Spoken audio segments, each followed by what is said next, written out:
All right, Fulcrum of Truth. Mm-hmm. I've had a couple conversations. I wanted to get into something a little more edgy tonight, if you don't mind. Reveal a little bit more to the audience, kind of some of the conversations that we kind of have on a daily basis, really, off camera. Um, and the topic I wanted to hit on tonight was our feelings on God, and specifically, uh, it's, God's presence in our life and how God is not necessarily contradictory to modern science. Um, and if you don't mind, I'll just jump in. Mm-hmm. Well, I'll Uh, just say real quick that you know what the premise of this conversation basically is such that in the past, up until the last 50 or 100 years, science and God and religion has been tied together essentially. And we got here from that, right? It's not a matter of, we didn't figure anything out over the past 2,000 years. The only reason that we're here today is because of the things that the past sciences did discover. So, with that being said, the loss of the tie between religion and God now, or religion and science now, and God and science now, it's something that I think is worth delving into. yeah, definitely. And, my experience with religion, right? You brought up the topic of religion. I was raised Catholic, not like a strict Catholic, but I did go to Catholic school, Yeah, same here, same here. and Catholic high school. Not Um, schools, but I did church. Went to church on the yeah, weekends and sure. stuff. I Yeah. wasn't in a super religious family or anything like that, but I was raised in a Catholic family. And for a long time, as I left that, I completely rejected the idea of God, Mhm. because I tied it to religion, modern, organized religion. And for me, that just caused me to completely revolt against that. And there was a long period in my life where I just absolutely was a complete atheist, right? I just said, the idea of God is ridiculous. Um, because I was premising it on what I was taught and the idea of organized religion. And I have nothing against organized religion. I think they do a lot of really great things. But my personal feeling is that they have kind of bastardized the idea of God or twisted it in a way. And I know that will probably bring a lot of attacks, but Well, I think you would agree that it's not exactly that they have all in general done that, but there's no. parts of it and different groups and sects and different representations of these religions out in the world that leave a bad taste in your mouth, where they've twisted something or they've adjusted it in a way that makes it very unappealing to a lot of people for very reasonable points. So I think it's important also to clarify that I think we both agree on this perspective, and that is that everybody says they'll say that God is not religion, or that there you can believe in God and not have a religion, or that people will say they're spiritual and all that. And I'd like to clarify more so that God is up here above everything, and religion is below him. A religion is potentially part of him. That this is what they're all looking to do. They're talking about God or their gods, right? But God, the one true God, is above religion, and you can have a relationship with God, and many people do, and many religions do without the religion. So it's when we talk about religion, that's more in my I think by even scientific definition, this is a cultural construct by society. You know what I mean? That is brought to us by a supposed prophet, and it's just not God. We can talk about God and not talk about religion. Right, exactly. And I had to separate those things, and it took me a really long time. And you and I both, we have different views on God, but we still get along, because of our open-mindedness about how things are. How, Mhm. we just, the way we experience things is so um, fantastic in some ways that, to me, eventually, that um, the small miracles and the beauties of the universe and the things that I've seen and experienced have slowly led me back to a path where I believe that there is God, Mhm. not in the traditional sense. Um, only at its base level, right? Like you believe in like the oneness of the universe, the one true Right, God. One God right. is aware of everything and kind of the orchestrator or the top of this entire thing. And it's like we're all powerful, and we're the most knowing, most understanding. And it's like, to me, that's the reason we can get along, and I can get along with almost anyone that believes in God. Okay, I believe in one true God, and I prefer people to have that understanding because it feels to be the truth, and that's what I know it to be the truth. So that's where I lie in that belief. But as long as they have a belief in God and can feel and kind of, I believe that God is in our hearts, and that's, the one place that you could truly find him. So if they have that understanding that, yeah, you feel God, he's the guy, he guides us kind of in morality and what to do. And you have to listen to your heart and those feelings, I mean, most people can agree with that. And that's what's important to me, that people don't ignore that inner voice that is God telling them, to do the good things or to do, not to do the bad things. Yeah, see, I think this is where you and I diverge a little bit. I view, um, for me, God, I guess the understanding I've kind of been approaching is that God is the universe. Yeah. Everything in the universe is God. I am part of God. You are part of God. Mm-hmm. Every human, every living being, everything we experience, is part of the entity of God, Yeah. the breathing of God. We are expressing, and our life force comes from that breath. Mm-hmm. So it's not the traditional, oh, there's a God, he created the universe, or she, or, right? I don't really assign a gender to God. I know traditional, it's referred to as he, but for me, I just feel as if the universe is God, and it's a greater power, and it's acting, and it's moving forward and expanding and unfolding itself and revealing itself to us. And we're part of that. Yeah, I'm For right. me, that's where I feel, that's where God lays for me. Yeah, and with my beliefs, it's the same thing. The oneness of the universe. He's from one thing came everything, and the understanding that we're all part of him. You know what I mean? We're all, we're all working towards whatever goal it is that we don't know. You know what I mean? If there's this driving force and a collective understanding for all the people on Earth, it's kind of unbeknownst to us at this point. But you had this faith and feeling inside that we're all part of this thing together, and we can see that in the connections between human beings, right? It doesn't necessarily take God and a higher power and a spirituality to understand that we have a human connection with other people on Earth that is in the same way spiritual or the same way connected, in the same, like with God, in the way that He affects us. The oneness that we are with God is the same way we're oneness with each other. Yeah, exactly, exactly. And I think that's where we really tie together, and why we're able to, um, collaborate so well Mm-hmm. on things despite having differences of opinion in various areas. Well, I'll Uh, just say also that one of the groups that I studied back in when I was doing a lot of the religion studies was the Sufis, and the Sufis were quite literally truth seekers. So, you can see by the definition of that title, a truth seeker is somebody that doesn't want to seem as though they know the truth, because you would have no need to go seek the truth if you already knew it, right? So they were going around the world talking to other religious people, other people that were claiming to have experiences with God and have understandings that were, beyond what humans were capable of. And they would talk to these people and interview them and listen to everything they had to say and reconcile it with everything they knew already about what they knew with prophets and what they knew with Judaism and Abrahamic religions. And this is where I think the true, believer acts, right?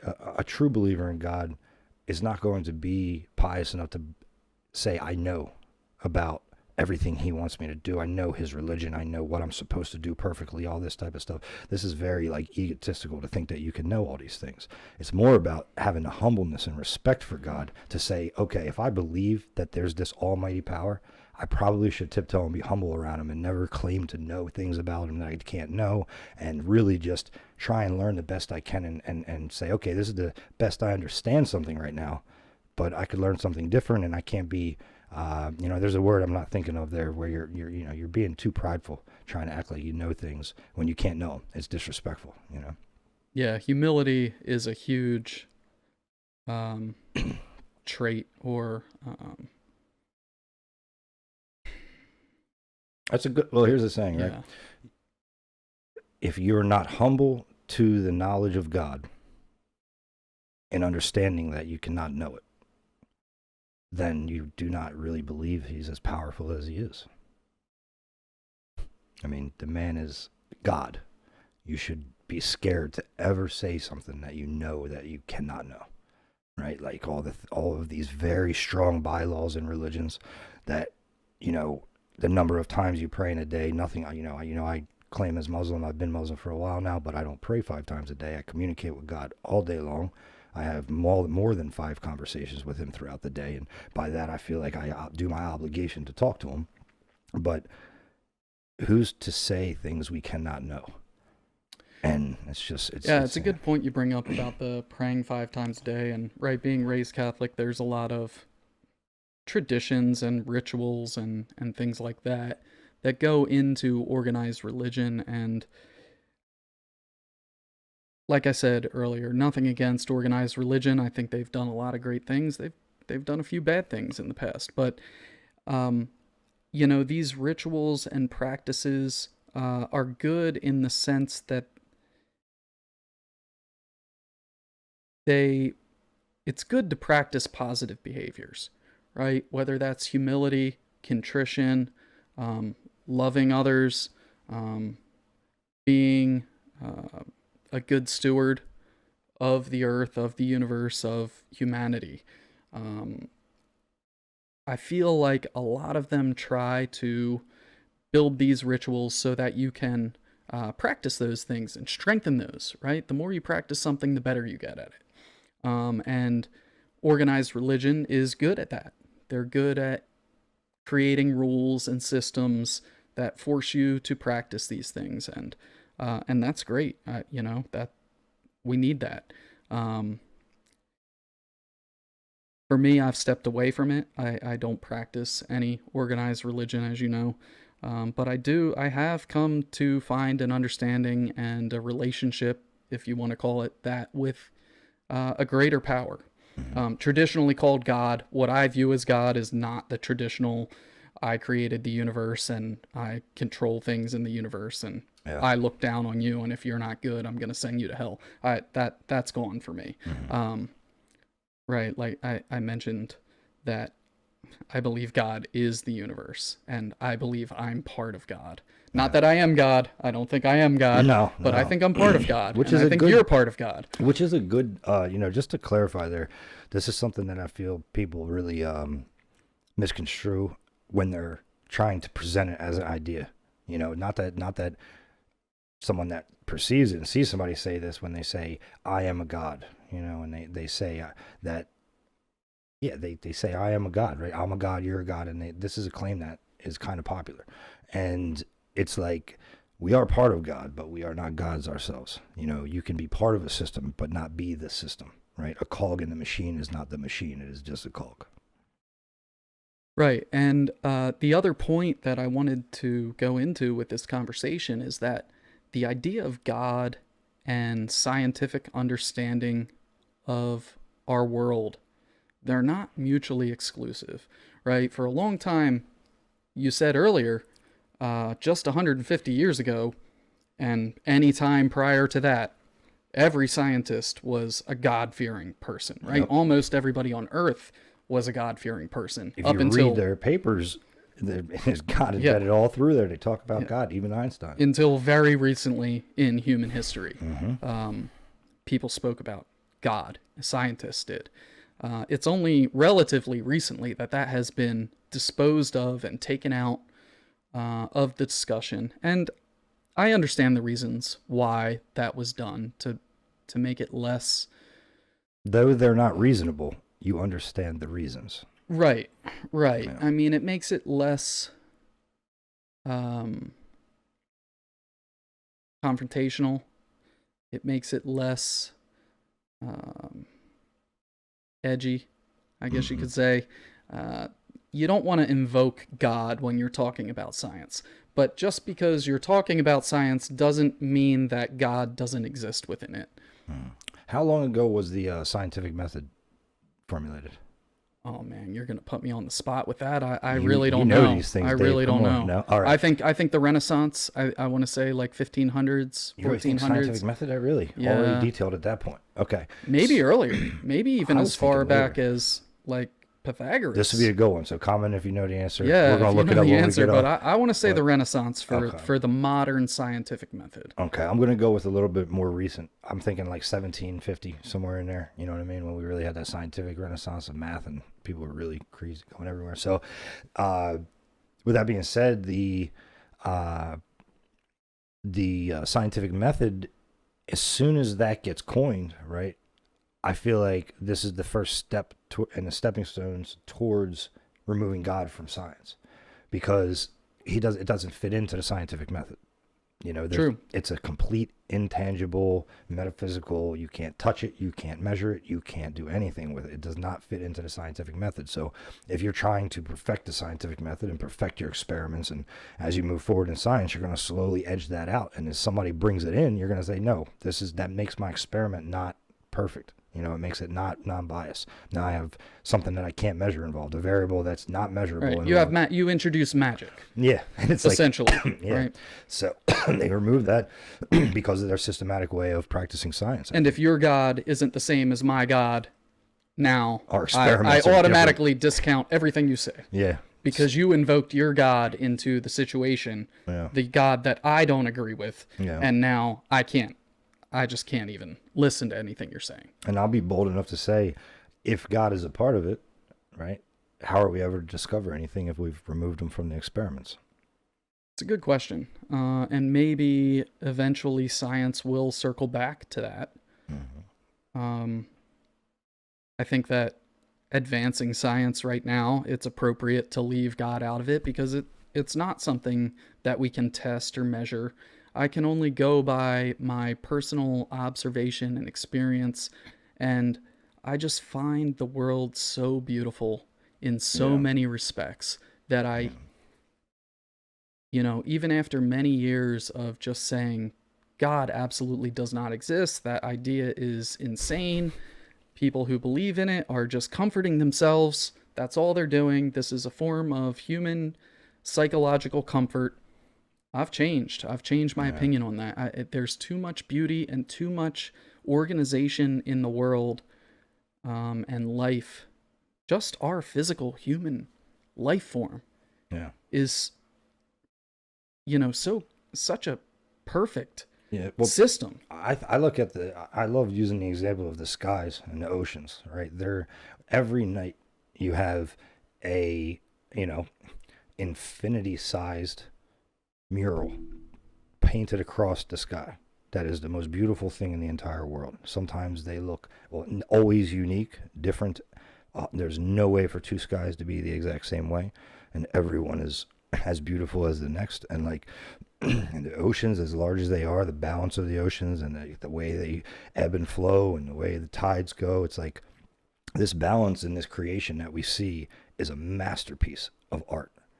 And there's no way it's random. There are rule sets to it. Exactly. And there's absolutely no reason, evolutionary wise, that we should find that pretty or that we should find that awe-inspiring. Yeah. Right? Evolution, there's nothing about advancing our life, advancing our species, surviving that says, oh, if you think a sunset is pretty, that will help you survive. Yeah. No.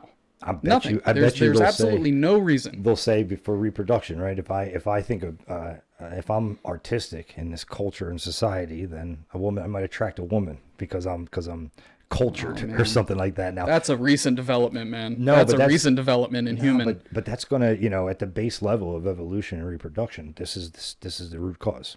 Reproduction. 10,000 years ago, how was that beneficial? How was that attractive? It may have. I don't know. Maybe if you saw the guy painting the cave painting and you saw the Yeah. guy killing the deer, which one are you going to reproduce with? the guy killing the deer Exactly. and painting the cave painting.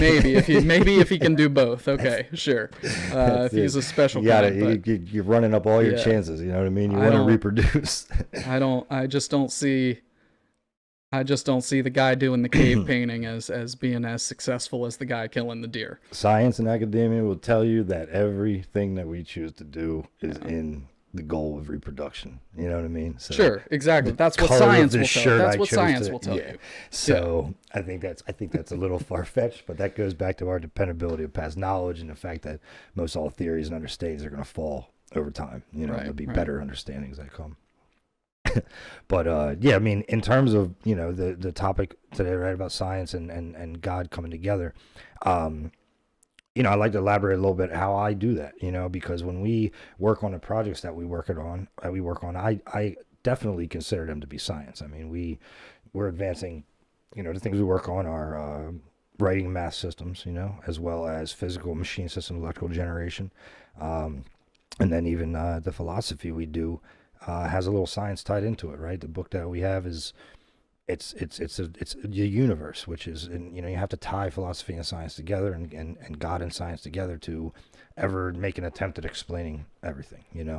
Yeah. Accepting that there is a higher level of understanding, a higher level of uh, just a higher level Yeah. exists, and the humility associated with that is crucial to making new discoveries, to finding new things. Yeah. Not accepting that you know everything, accept that there is a higher level out there. And if you don't want to call it God, don't call it God. That's fine. But there is something governing the human experience, Yeah. the life experience. And the ideas, right? That's a point I wanted to bring up, is that when we're working on research and we're trying to advance projects that we're working on and discover things that like we can't figure out, the way that I tie God into it is I basically have the ultimate faith that I'm going to have ideas that come to my mind and epiphanies, essentially, about the work I'm looking at, the research I'm doing, the numbers, the patterns, the things I'm working on. He's going to basically guide my thoughts. He kind of like Einstein, Tesla, many, many scientists over the past centuries have written in their journals how they don't know where the ideas come from. Like, is it another dimension? Is it other people? Is it God? Is it whatever it is? And my faith is, from what I understand, is that God is guiding these thoughts. I mean, we don't know where our thoughts come from, but if I open my mind to the possibility that God, or the oneness of the universe, or the universe, the source itself, this divine energy all around us, that is that we're a part of, if it's able to deliver understandings to me in any way, leaving my mind open to that, and being like, okay, I've got this far from doing this, and I'm going to keep going and keep my faith and say, okay, basically pray for new ideas the next day. And it's like, I'm not saying that there's magic in the science. I'm saying the science is coming to me because of magic. You know what I mean? Sure. And I'm all about, I've told you, like, I'm all about following the flow. Mm-hmm. Another way to put it. Let the path lead you. Yeah. Don't fight it. Mm-hmm. It will come. What's meant to be will be. We have our own individual consciousness and our way to affect it. But for me, the life has gotten so much better since accepting that there's a path that I'm on, and I let it lead me. I don't try to lead it any longer. And it's brought me happiness. Same. It's a freedom that comes with it, because you bring up the main one of, actually, the name of the book could be The Golden Path. I mean, as much as it centers around this understanding, and that golden path being what you're speaking about, this flow that you can find that is sort of, it's not fate and destiny for you, but it's sort of like your path that's supposed to be in the universe, and when you let go of attempting to control everything around you and control the direction of this path, and you find kind of your purpose, that lends you to just discovering all these things throughout the day and throughout the week and throughout the month that are like mysteries, but not because you're like, oh, this feels like where I'm supposed to be. This feels right, and by getting those feelings over and over again, because you're searching for this, by not searching for it and just going with the flow, you begin to learn more about it. You begin to understand it better. It starts comforting you. You start getting more confidence in not having to control everything and having to affect everything and make sure that nothing goes wrong, because you trust, all right, I'm on my path. Everything's going to go okay as long as I stay on that path. And even if it goes bad, it could be because that's part of the path, and I need to just keep going on it to get to the other side of it. Yeah. Yeah, you gotta follow your path. Yeah, it's a beautiful thing, and people talk about it all the time. They don't just talk about it with God. I think you talk to a psychiatrist or a therapist or something like that, finding a person's purpose or their passion, which is another way to describe it, is a big key to becoming happy in life. You know, making sure that when you wake up every day, you're doing what not you don't have to say supposed to do, but you're doing what you want to do, and it's really what you want to do. You know. Yeah, and on the flip side, we've talked about in previous video actually the act of suffering, and which can go into the idea of resisting temptation and the benefits of that. Uh, there's an element there too, right? That I have come to believe that there is right and wrong, objective right and wrong. It's not always super clear, but we're faced with decisions every day and how we're going to handle them. And a trust and belief in a higher element that's acting on you within your life and make those decisions easier. That's what I found. Yeah, and some people will call that a crutch, right? A lot of people make the claim. This is a very bold statement, which I don't even like speaking because of how much I love God. But they say some people need God, right? This makes me cringe inside just to hear. It's crazy. But the truth is God is there and a part of everything. Like if he's the universe and he's the immortal part of him and it's the oneness of the universe, nowhere you go and nothing you ever do will lack him, right? So with that being said, to say you need him or don't need him is like so null and void. That's not part of the conversation. It's more so like he's going to be there no matter what. So acknowledge he's there and use that power and strength that he can give you, right? If this is how you're looking at things, it's not a crutch. It's not a you need him or anything like that. It's like I think everybody needs him if you want to say it like that, right? And if you deny him, you're going to struggle because it makes it so much easier in life having faith and knowing, okay, things are going to get better. This is part of a test. You know what I mean? This is the struggles that I endure in my life are going to come with wild gains in the end. This is all something just I have to have. Adversity breeds, gifts and talents and skills and knowledge. And it's like, you got to trust the process. And without that, and that's the thing. It's the process. This is the system, that we're living in. You mentioned a key word before, and we'll go into it in more detail in later videos and instruction on our overall philosophy. But you mentioned the word balance, and you have to take it in balance too, because you can go too far with it. I don't walk around thinking, oh, God's going to protect me. My life, right? I have decisions. Yeah. I am a human being. I have my own decisions and free will. Okay. Yeah. I don't walk around thinking God is guiding my life. Like I don't think that. But you have to have it in balance. So I hate to cut you off. Yeah. You just brought up one of the most beautiful sayings that I know. One of probably like top 3 that I have by bringing up that point. And that is that. So Muhammad and one of his companions were traveling through the desert on their camels, and they get off at like a camp, and the companion doesn't tie his camel, and Muhammad goes and ties his camel. And the companion says, Muhammad, why don't you why do you tie your camel? Allah will take care of us. You don't have to worry about anything. And Muhammad looks at him and says, tie your camel and then trust Allah. So that's exactly what you're saying, bro. Yes, exactly. I mean, and I love that. I've never heard that, but I love that. Yeah, as much as we're traveling our path, we have to stay on the path. He doesn't just hold us there. He doesn't just make sure we don't deviate. You can literally walk right off the path and lose your camel, Right. So it's about finding your path, following it, letting it guide you. Mm-hmm. But you have to act. You have to do the things that are required to stay on the path. Yeah. Right? It's respect, right? Taking care of yourself. You're not just going to float along it. Yeah. Yep. And it's, like I said, it's one of my favorite sayings. And it really shows like how God is there to support you and help you as much as possible. But you got to take care of yourself too. And if you don't take care of yourself, he's probably not going to take care of you either. He might value your life as much as you do. All right. Well, I think that's a good introduction to a little bit deeper into our mindset of our Yeah, general philosophy that we live definitely. by. Good talk. And I want to just definitely add in this point at the end for anybody that may have been taken back. So I call God He a lot. Hmm. And I try to explain to everybody, this is literally just a lexicon contextual Right. thing. It's for my entire life, I've always spoke about God as He. I truly don't believe He is a He. I believe that it's some, He and she, both genders combined. I say it's the ultimate singularity where all dualities come together. So I believe God is genderless. If I had to make a belief on that, and excuse me for any He's I said Yeah, throughout the yeah, conversation. exactly. And I mentioned that during our conversation too.